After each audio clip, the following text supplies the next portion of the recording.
I want to talk about a formula called the Tao He Cheng Chi Tang. Now, it's not used that often, but it's very important. There's only one line in the Shanghan Lun, and it's in the Tai Yang chapter.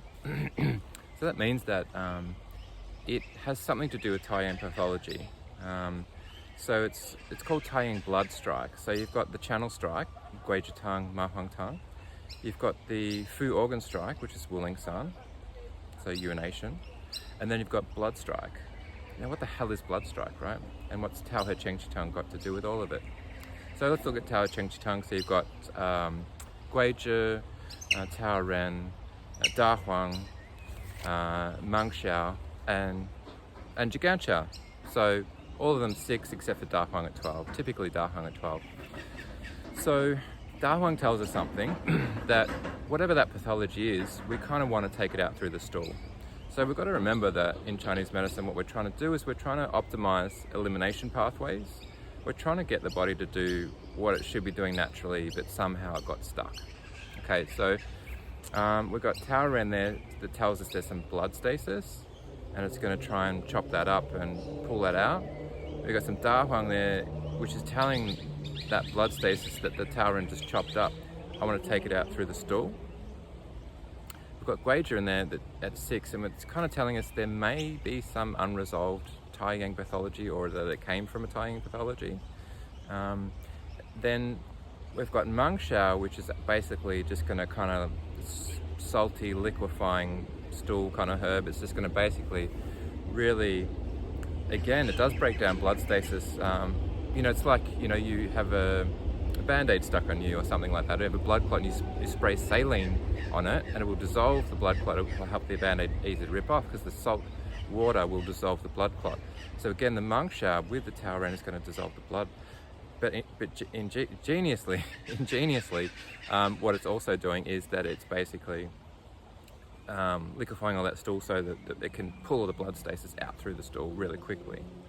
Okay, so very, very important formula, because the reason where it's used, so like in China they actually use it because in the line it says it can cause mania. So this is a little bit unusual, a little bit maybe misleading to me. Well, it's not misleading, but I haven't used it for mania, and I don't see a lot of mania because they use it in they call mental asylums. We don't really call them that anymore, but there's been a lot of trials in China at mental asylums using for people who have mania, who had nervous breakdown or some kind of mental health issues that's become quite extreme and potentially violent, and the violent end with perhaps seeing things, etc. Anyway, so they're using this formula to basically flush the blood stasis through them, which has happened from a scorching of heat. And but what we use it for mainly is that following a Tai Yang condition that led to a Wuling San condition, that maybe then, so the bladder shut down from a sweat and from a loss of yang, you got a virus, and then your bladder shut down, and then that water became fluid in the bladder, and then it heated up. Maybe you already had a heat condition, like a Shaoyang condition, or somehow that stagnant kind of water was heated up in the bladder, and then that fever then scorched the blood around the bladder, and then that blood stasis also caused some kind of blood clot, but potentially in the kidneys or in the ureter, somewhere along between the kidneys and the glomerulus. I can never say that word. And the all the pockets inside the kidney, and then the tube to the bladder, or in the bladder there's some blood stasis somewhere in that network that's happened. So there most likely will be urination of blood in this patient, and then what happens is their kidneys can shut down. So I've only ever seen this once, but it was before, unfortunately, I knew this formula. I have used this formula on a different patient,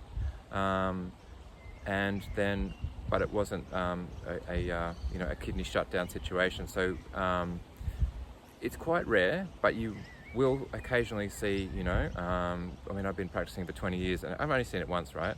But you probably will see it once after seeing a lot of patients, you will see this come up, and the patient is on dialysis, and they're probably looking at a kidney transplant, and they've tried cortisone, they've tried antibiotics, they've tried every drug that Western medicine has available, but their kidneys are just shutting down, and they had a cold and flu some 2 to 3 weeks before that. It's a very unusual condition, and I don't fully know a lot about it, but I just know that this is the mechanism only because my teacher has done it with a very young child, and what happened was the bladder shut down, the child had constipation and blood in the urine after the fever, and then she was going into kidney failure. A very, very young child, very incredibly scary for everyone. Anyway, they tried everything, cortisone, antibiotics, everything, nothing worked. She was looking at a donor and trying to find a donor for a young child, absolute disaster. And then basically what happened is he gave that formula. Within 1 day, 50% recovery, within 2 days, and 80% recovery and discharge from the hospital. I mean, that's quite unbelievable, right?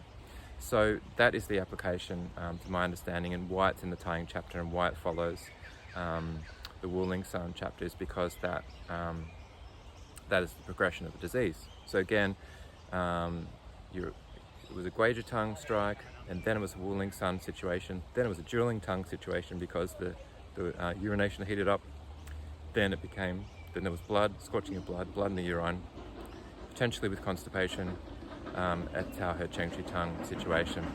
Again, only one line. It does mention mania. You can use it for that if you're comfortable with that. I haven't, but urination and that progression through a viral infection causing a shutdown of the system, leading to a kidney issue.